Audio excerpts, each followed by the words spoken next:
इतना कमेंट कलू लुक पा कलिनी प्यार फेसबुक पा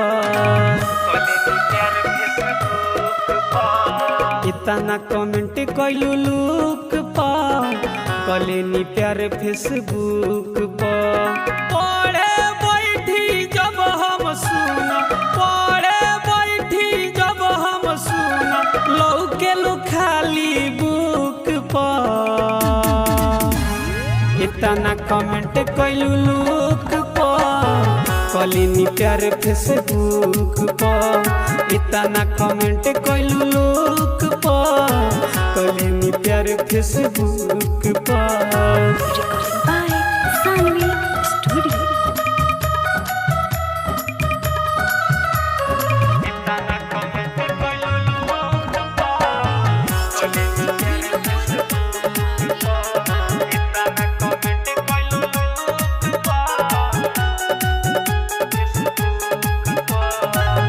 के कमेंट कहेलु सोना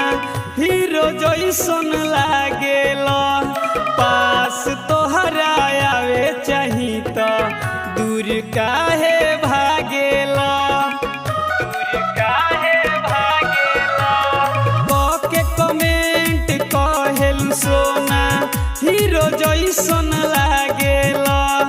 पास तोहरा आवे चाही तो दूर काहे भागेला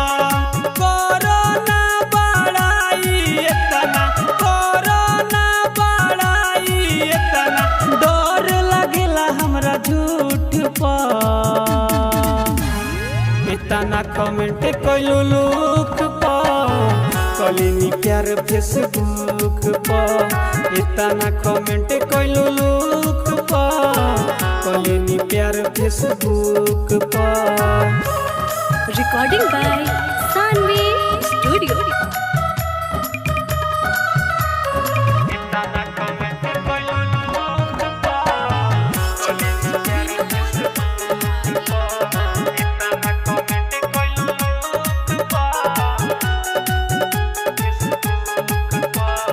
लाइक कमेंट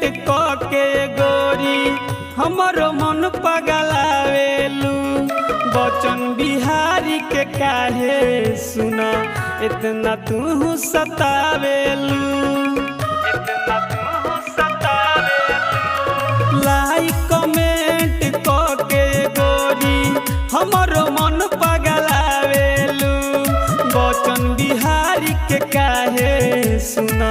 इतना तू सतावेलू सुबोध सागर तोहे अपनाई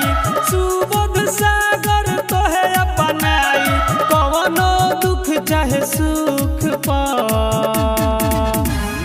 इतना कमेंट कलू लुक पा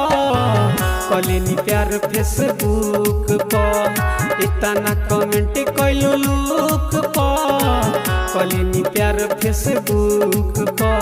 सानवी रिकॉर्डिंग स्टूडियो महानवा।